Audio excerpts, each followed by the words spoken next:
Incredible price action today as the asset tests a psychological high.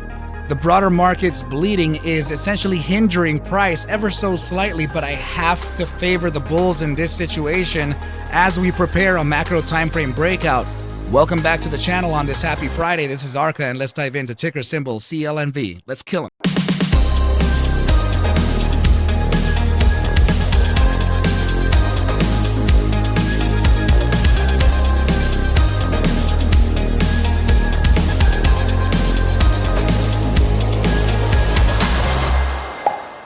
What is up, you guys? Thank you so much for stopping by once again. Let's dive straight into ticker symbol CLNV, and this is going to be on the monthly chart right here. Just to remind everybody that hasn't actually seen the play, this is something that we've been tracking for quite some time, right? This is actually a falling wedge on a macro time frame. This is the 1 month chart. Every single candle you see printed here takes approximately 1 month to complete before printing the next. Right, so thus far, we've already completed one of the targets from the triangle, as this triangle has 3 bull price objectives. The first one being right about, you take a trend line like this, right? So this would be your first one here. Your second one would be from the center of the triangle, which would be around there. And your third one would be right at the back side, right? So these 3 targets are the ones that the bulls would take advantage of, right? So let's go ahead and just put those right back in and kind of observe exactly what happened in the price action here from the first time that we took that profit, right? So that would be right above here. This was the target that we were waiting for at about 1132, and price action eventually reached that top side of about 1281, right? And then we retraced, and we've been creating this this downtrend, and the downtrend is very, very much accepted because this is a breakout play.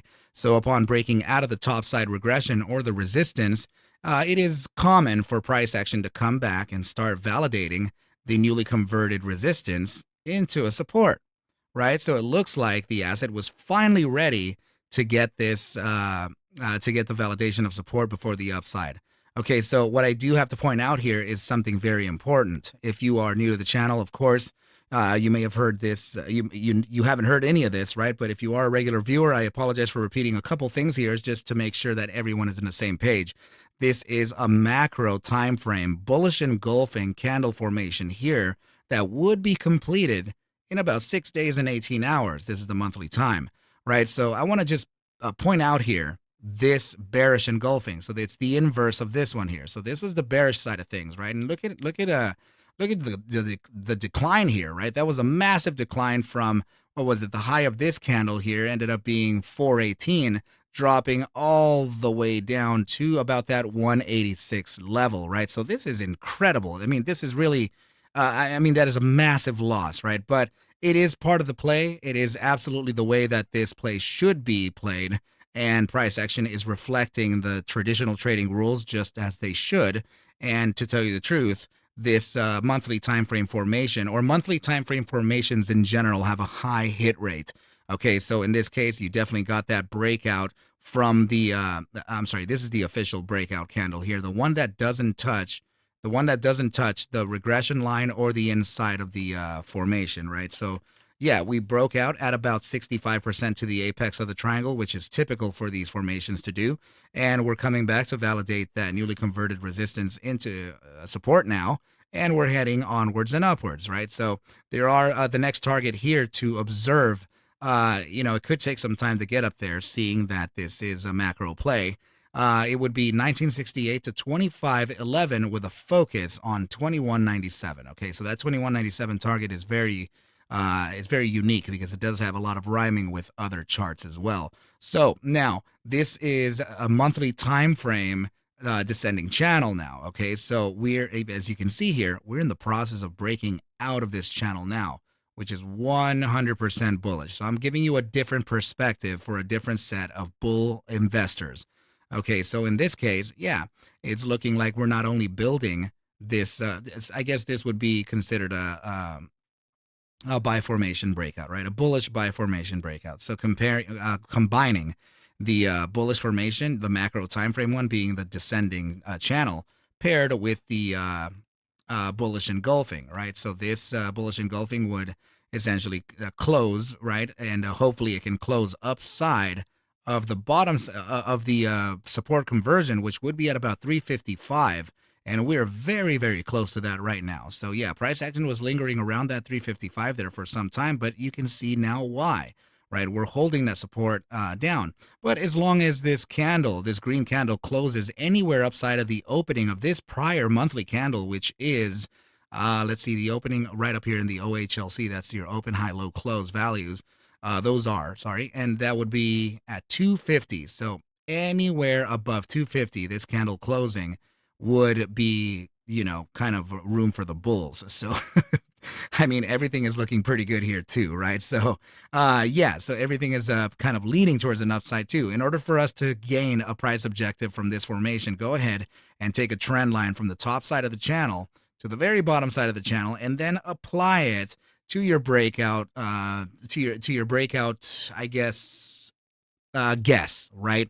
So we can guess here that maybe we're set to officially break out of this on the next monthly candle, which would be again over in about 6 days, 18 hours, and that topside target is leading us to about 22.25, which is very close to this tweezer top right over here. So it is confluent to historical price action, right? So let's go ahead and move on to the next chart, and I want to show you why we were resisting from continuing beyond 4 cents today. Okay, but I mean, it was very cool to see what happened today. But notice here, this is the Gaussian channel in the bi-daily time frame, and as you can see here, we have now closed. Oh man, wait a second. Oh man, that is awesome. Check this out. We have officially closed 3 white soldiers here. Man, I would have already put the artwork here as the 3 white soldiers. I might actually have to change it into the 3 white soldiers here. Shoulders. My goodness. I didn't catch this earlier because the covering of the the Gaussian channel makes everything red, right? So as long as we're below the mean band on the Gaussian channel, everything will be presented as red. And then when you're above, you'll see it green. You'll see the green candles, right? But yeah, this is a very nice formation that suggests a continuation to the upside, and being printed on the bi-daily time frame. Yeah, sure, it definitely has its credibility. It definitely has its strength. Okay, so right, so now that we have that, you can see that we're clearly pushing to the upside here, and we're knocking at the door of that mean band located at about 376.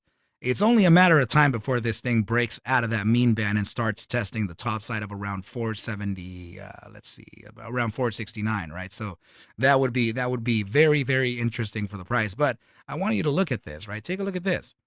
So we combat the mean band, right? We get the resistance, we come back and start validating the mean band and support, and then bam, we have a huge explosion to the upside. Look at this here. So we come resist at the mean band, right? We finally break upside of it. We come back and test it, and bam, huge upside move.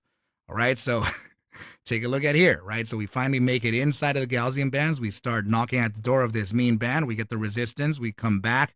In this case, we didn't actually move so far low, but we got bam, and then we came back in and validated, and bam, all the way up there. And look at this right here. What do you know, right? Another one right over here. So as soon as we break outside of the mean band, huge explosive move to the upside, right? So you can see how many times that price action has led to some really positive price action upon validating or converting the support out of the mean band, right? So we are clearly on our way up to that right now, right? So I'm very excited over what's happening here for CLNV, and it does look like this may be presenting a pretty nice opportunity to the upside. So I just want to kind of point that out here for the team, okay, you guys?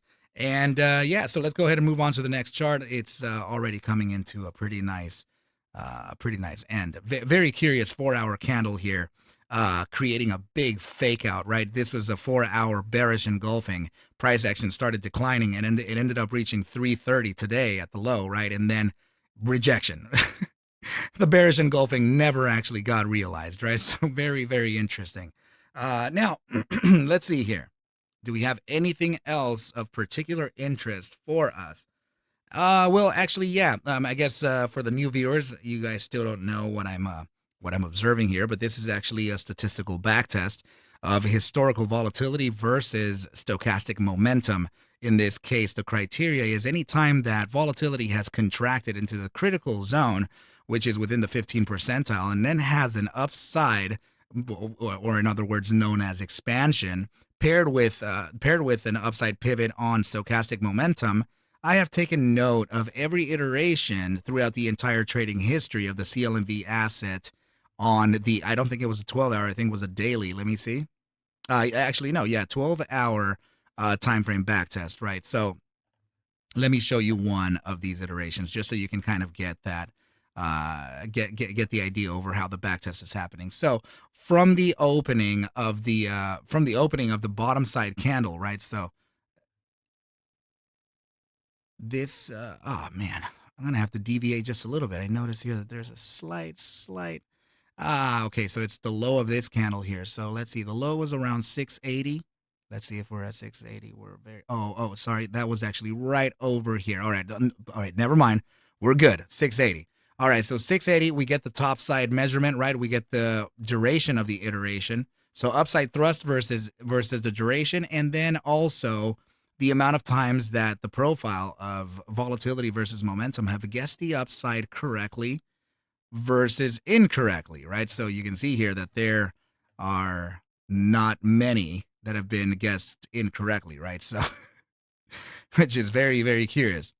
5, 6. Okay, we're gonna have to do some adjustments here to the statistics. I'm not okay. Sorry, I'm sorry. This is the old back test, right? The one that we had back there. There's a total of 11 iterations, and now we have one guessed incorrectly, right? So that gives us a 90.909% upside accuracy with an upside thrust, or your mean, landing at about 145.73% over the span of about 47.3 days.